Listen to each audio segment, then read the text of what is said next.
সুপ্রিয় শিক্ষার্থী বৃন্দ, আসসালামু আলাইকুম। এইচএসসি প্রথম বর্ষ রসায়ন অনলাইন ধারাবাহিক ক্লাস 2-এ তোমাদের একগুচ্ছ রজনীগন্ধার শুভেচ্ছা। অন্ধকার কাটিয়ে যেমন আলো আসে, ঠিক তেমনি করোনা পরিস্থিতি কাটিয়ে আমরা আবার স্বাভাবিক অবস্থায় ফিরে আসব, এই আশাবাদ ব্যক্ত করে আজকে ক্লাস শুরু করছি। গত ক্লাসে আমি তোমাদের কোয়ান্টাম সংখ্যা কাকে বলে পড়িয়েছিলাম এবং এদের প্রকারভেদ পড়িয়েছিলাম। সংজ্ঞাটা তোমাদের মনে আছে কিনা দেখো।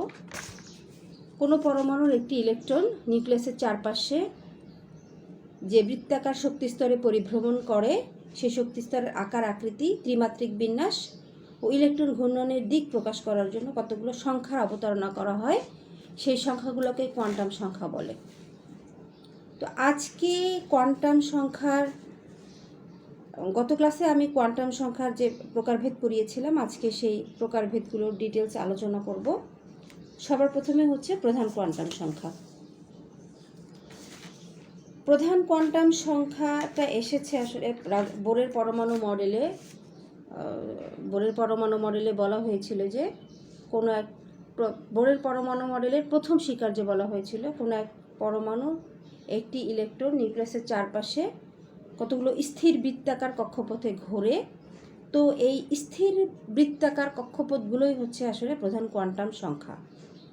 অর্থাৎ নিউক্লিয়াসের চারপাশে ইলেকট্রনগুলো কতগুলো বৃত্তাকার কক্ষপথে যে ঘোরে, সেই বৃত্তাকার কক্ষপথগুলোকেই প্রধান কোয়ান্টাম সংখ্যা বলে। দেখো, আমি সংজ্ঞাটা তোমাদের লিখে দিয়েছি। পরমাণুর কোনো একটি ইলেকট্রন নিউক্লিয়াসের চারপাশে যে কক্ষপথে পরিভ্রমণ করে, সেই কক্ষপথের আকার যে সংখ্যা দ্বারা নির্ণয় করা হয় তাকে প্রধান কোয়ান্টাম সংখ্যা বলে। প্রধান কোয়ান্টাম সংখ্যাকে স্মল এন দ্বারা প্রকাশ করা হয়। এনের মান 1 2 3 4 5 ইত্যাদি যে কোনো পূর্ণ সংখ্যা হয়, অর্থাৎ ভগ্নাংশ হবে না। এনের মানকে অ্যালফাবেট দিয়েও লেখা যায়, অর্থাৎ ক্যাপিটাল লেটার দিয়েও আমরা লিখতে পারি। দেখো, এনের মান যখন 1 তখন কে শেল, এনের মান যখন 2 তখন এল শেল, এনের মান যখন 3 তখন এম শেল, এনের মান যখন 4 তখন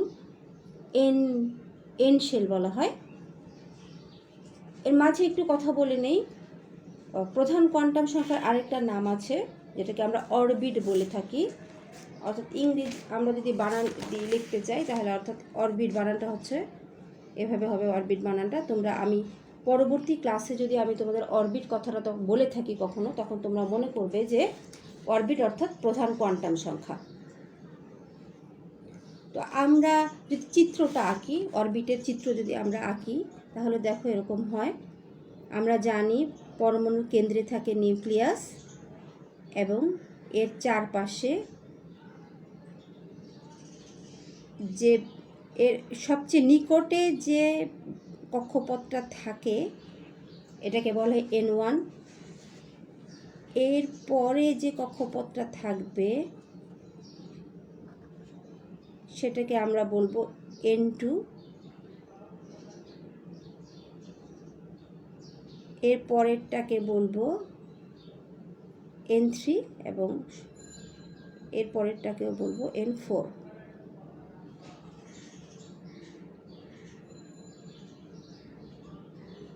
দেখো, আমি এঁকেছি N1, N2, N3, N4। এরপরেও যদি আমরা আরও কক্ষপথ দিতে চাই, নেক্সটটা হবে পঞ্চম, অর্থাৎ N5 হবে। এগুলো যদি আমরা অ্যালফাবেট দিয়ে লিখতে চাই, এটাকে বলবো কে, এল, এম এবং এন।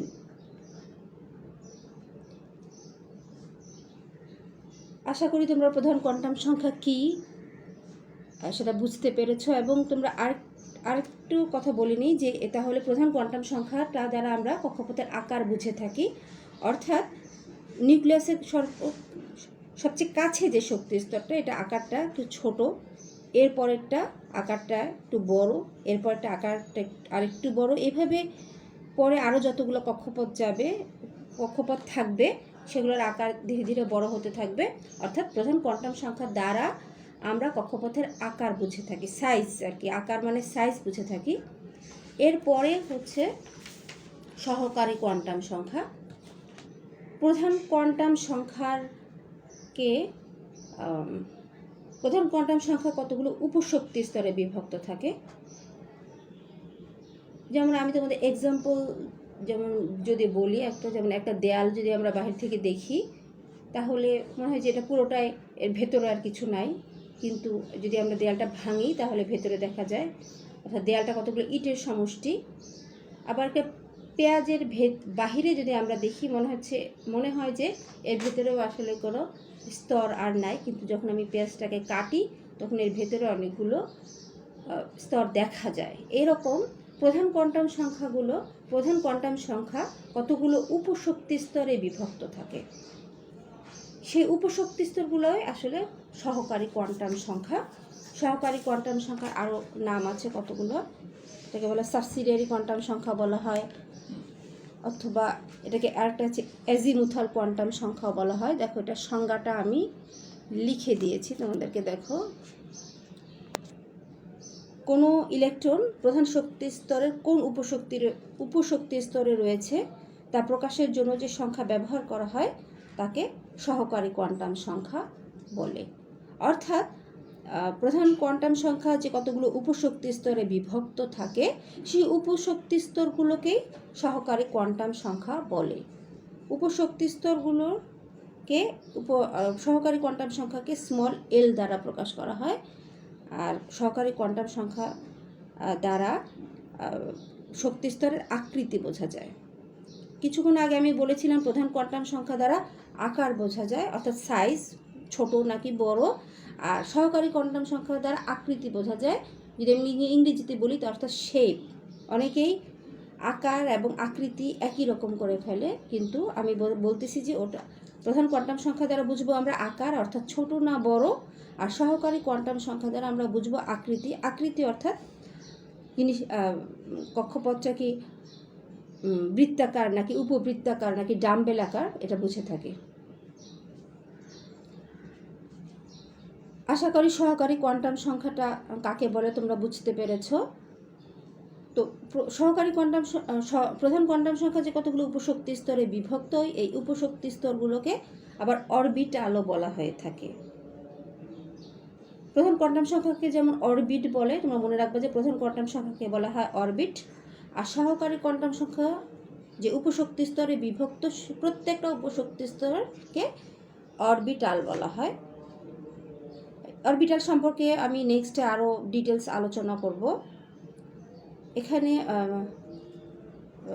সহকারী কোয়ান্টাম সংখ্যার প্রধান কোয়ান্টাম সংখ্যার যেমন কতগুলো মান আছে, অর্থাৎ নিউক্লিয়াসের সবচেয়ে কাছে শক্তি স্তরটাকে 1, এর পরেরটাকে 2, এভাবে আমরা বলে থাকি। এরকম সহকারী কোয়ান্টাম সংখ্যারও কতগুলো মান আছে। সহকারী কোয়ান্টাম সংখ্যার মানটা প্রধান কোয়ান্টাম সংখ্যার মানের উপর ডিপেন্ডেন্ট, অর্থাৎ এন এর মান যা হবে তার উপর ভিত্তি করে এল এর মানটা হবে। এল এর মান হবে, এন এর মান যাই হোক না কেন এল এর মান হবে 0 থেকে শুরু করে n-1 পর্যন্ত।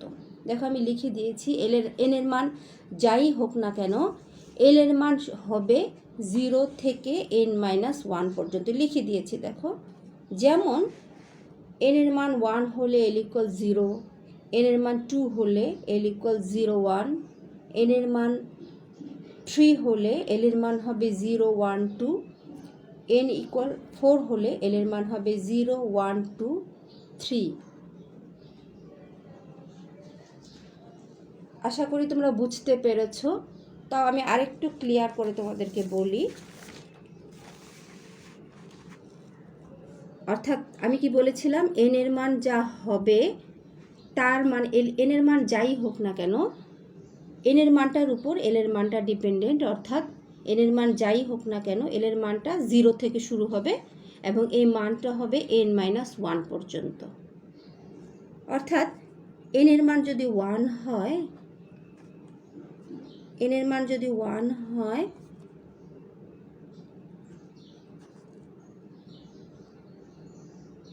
হয় তাহলে এল এর মান হবে, যেহেতু বলেছি 0 থেকে শুরু করে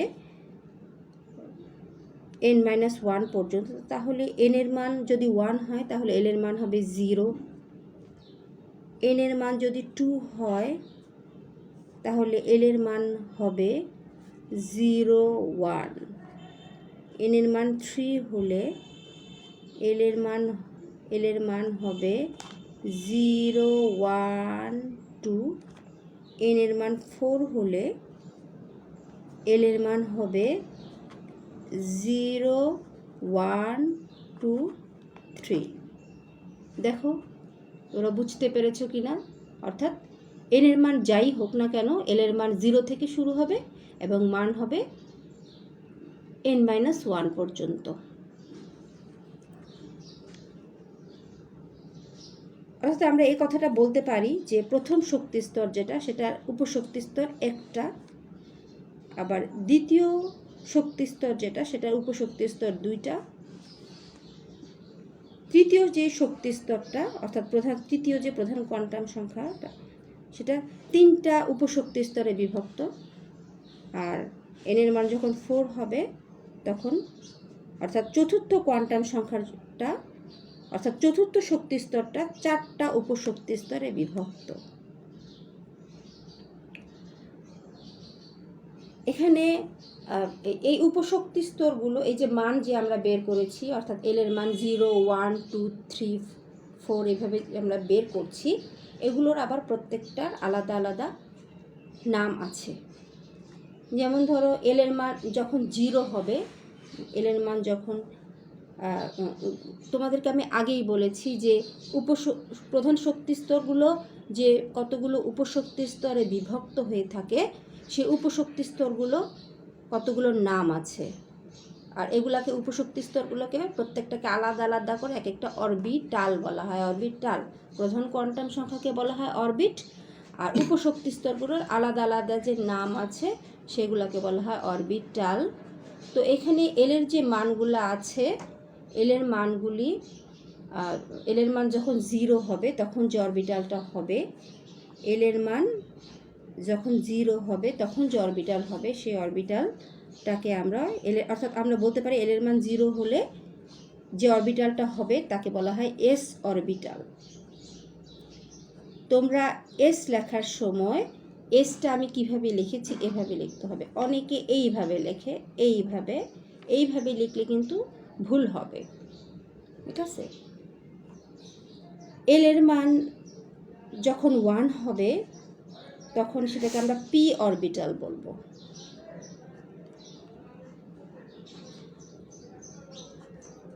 এল এর মান 2 হলে সেটাকে বলবো ডি অরবিটাল, এবং এল এর মান 3 হলে সেটাকে আমরা এফ অরবিটাল বলবো।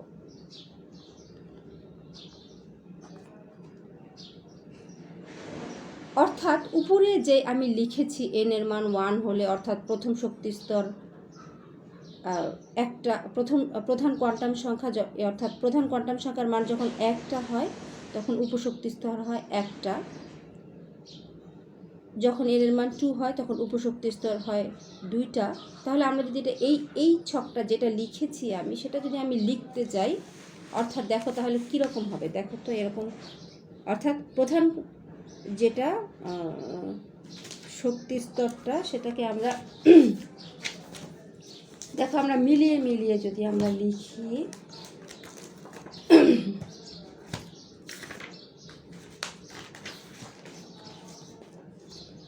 এটার সাথে মিলিয়ে যদি আমরা লিখতে চাই দেখো তো এরকম হয় কিনা। দেখো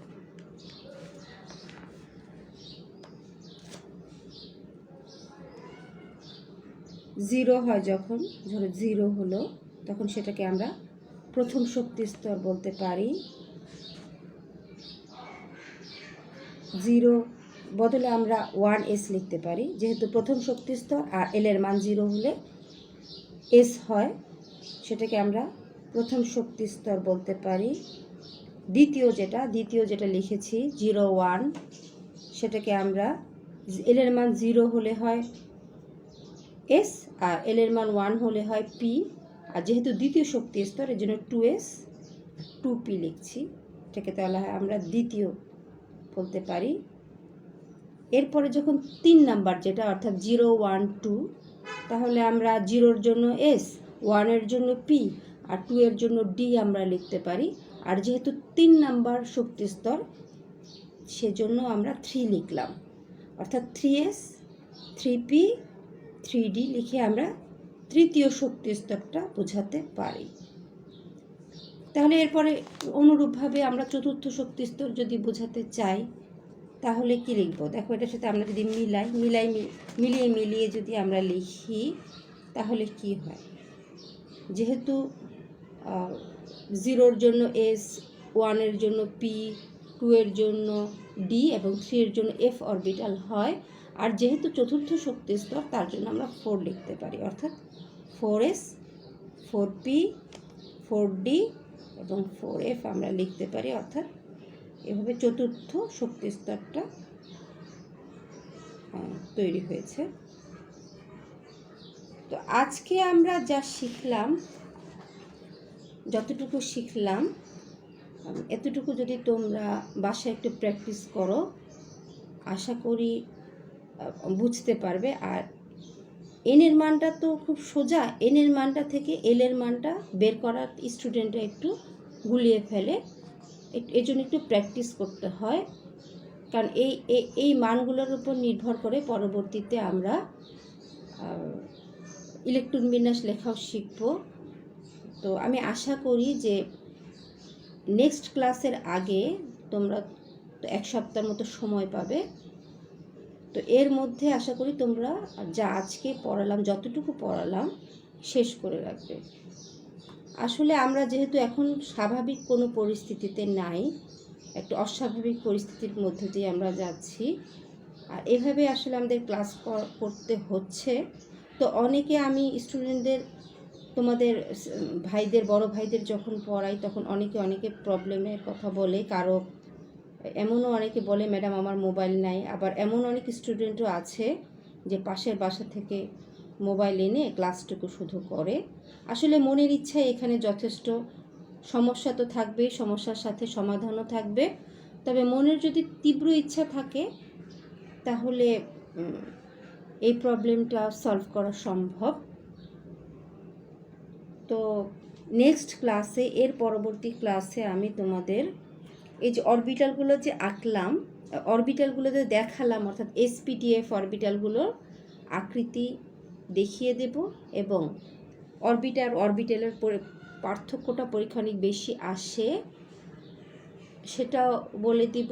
আর তোমরা একটু নিজেরা একটু চিন্তা করে দেখবে তো বাসায়, যে অরবিটালের মধ্যে যে দুইটা তো আলাদা যে জিনিস, বুঝতেই পারছো। অরবিট মানে হচ্ছে প্রধান কোয়ান্টাম সংখ্যা, আর অরবিটালটা হচ্ছে প্রধান কোয়ান্টাম সংখ্যা, যে কতগুলো উপশক্তি স্তরে ভাগ আছে সেটা। তো একটু নিজেরা একটু চিন্তা করো যে কি আসলে দুইটার মধ্যে কি পার্থক্যটা কি লেখা যায়। তো ক্লাসে যখন আমি থাকি তখন স্টুডেন্টদেরকে জিজ্ঞাসা করতাম। এখন যেহেতু এটা সম্ভব হচ্ছে না, কাজে তোমরা একটু নিজেরাও চিন্তা করে দেখো আসলে কি পার্থক্যগুলো লেখা যায়। আর বই তোমরা দ্রুত কিনে ফেলবে। আমি ক্লাসে রবিউল স্যারের বইটা ফলো করি, তো তোমরা আশা করি রবিউল স্যারের বইটা, অথবা হাজারি স্যারের বইও কিনতে পারো, সরোজকান্তি সিংহ হাজারি। তোমাদের আমি নাম লিখে দিচ্ছি, দেখো, রসায়ন প্রথম পত্র বই কিনবে।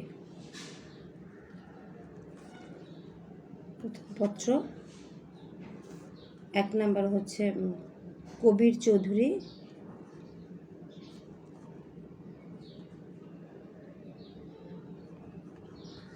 ওনার সাথে রবিউল ইসলামও আছেন।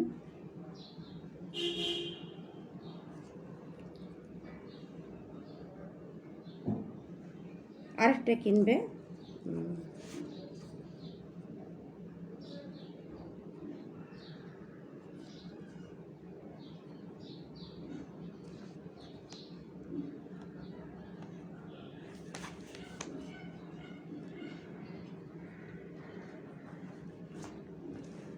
তো তোমরা তাহলে খুব দ্রুত বই কিনে ফেলবে এবং যতটুকু পড়ালাম অতটুকু শেষ করবে, এই আশাবাদ ব্যক্ত করে আজকের মতো ক্লাস শেষ করছি।